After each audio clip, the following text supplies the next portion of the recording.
Pues mi historia es una historia de podio, pero termina con un caso de ironía tenaz. Es la historia de Hans, un alemán a quien conocí en Israel. Mm, y cuando yo lo conocí, él andaba en muletas y acompañado de un gigantesco perro pastor alemán, que es un perro que no he vuelto a ver en mi vida por el tamaño, por la forma, por la presencia. Hans era, o es todavía, yo creo que todavía vive, descendiente de un alto oficial nazi durante la Segunda Guerra Mundial, y él sentía gran pena por lo que su país, su gente, su pueblo había hecho a través de la guerra, particularmente con los habitantes de Israel, o los descendientes de las tribus, de las 12 tribus.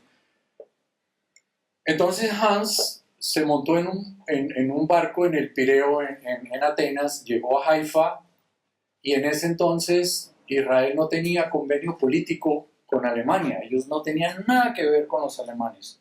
Hans se bajó del barco, esperó a que el barco se fuera y se presentó con su pasaporte en las oficinas de inmigración en Haifa. Tan pronto lo vieron, todo el mundo entró en shock. ¿Y usted qué hace aquí? A usted no lo queremos, usted no es bienvenido. Entonces él dijo, permítanme contar mi historia. Y él decía, yo siento gran pena, gran dolor ajeno por todo lo que cometieron, todas las aberraciones y abusos que se cometieron con el pueblo judío.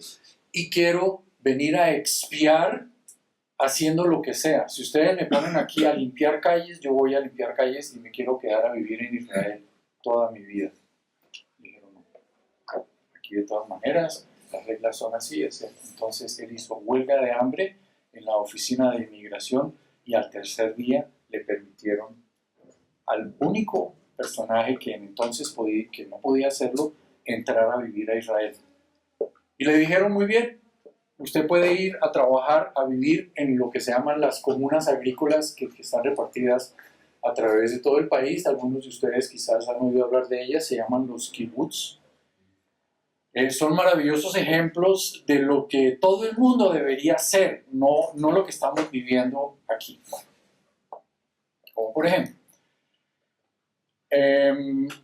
y fue un esmerado ciudadano, una persona que se dedicó a las labores más básicas que le asignaron en esa comuna, y fue destacándose por su decisión, su claridad en lo que quería hacer, y a todo el mundo que se encontraba le contaba la historia de quién era él y qué quería hacer en Israel.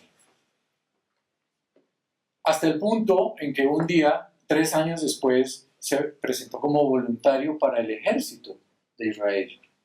Y lo aceptaron porque traía una hoja de vida durante 3 años impecable. Hay un trabajo que desarrollan las fuerzas militares de Israel, porque ustedes saben que Israel está rodeado por países que potencialmente son grandes enemigos. Ahora un poquito menos, un par de países. Jordania es uno de ellos. Sin embargo, en esa época, el trabajo que le asignaron, que también era un trabajo que nadie quería hacer, era durante las noches entrar callado la boca, acompañado de un gigantesco perro que estaba enseñado a no ladrar, atravesar por campo minado arrastrándose, llegar a donde estaban las líneas enemigas, porque en esa época esos países eran enemigos declarados, capturar soldados que estaban del otro lado mirando hacia Israel, traerlos a la brava por entre el territorio minado para cuestionarlos, hacerles espionaje. Pues. Bueno, sí. Interrogarlos, gracias.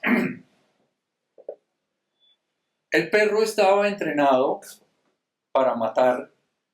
El perro no podía ladrar, estaba entrenado para eso. Era un gigantesco animal que ustedes no se pueden imaginar, era casi como un ternero de grande.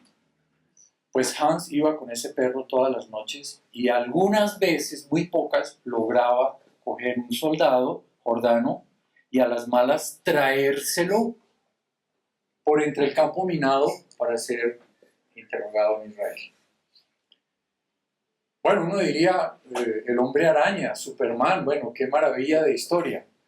La tragedia y la ironía de Hans es que tuvo un accidente automovilístico terrible y quedó en silla de ruedas. Pero él, a pesar de eso, siguió haciendo ese trabajo con el perro las veces que fuera necesario.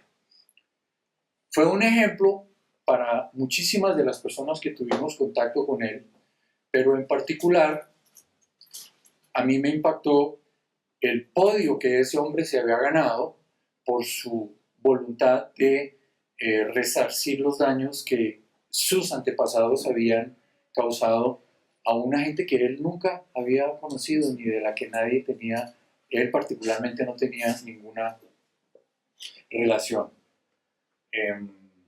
Esa es la historia. Quiero resaltar de esa historia que cualquiera de nosotros, no importa en qué situación nos encontremos, por difícil que sea, no podemos, como decía Flavia, vencernos. Puede que ahora estemos pasando por situaciones difíciles. En este momento yo estoy pasando por una situación de pánico terrible. Mi madre de 91 años está empezando a perder la cabeza. Entonces por las mañanas se levanta y me da el nombre de mi hermano, otro hermano que vive en Dinamarca, o a una de mis hermanas le da el nombre de otra persona y su comportamiento es completamente errático. Ese podio, ojalá siga yo viniendo aquí y voy a poder contar el desenvolvimiento de mi historia con respecto a mi madre. Gracias a todos.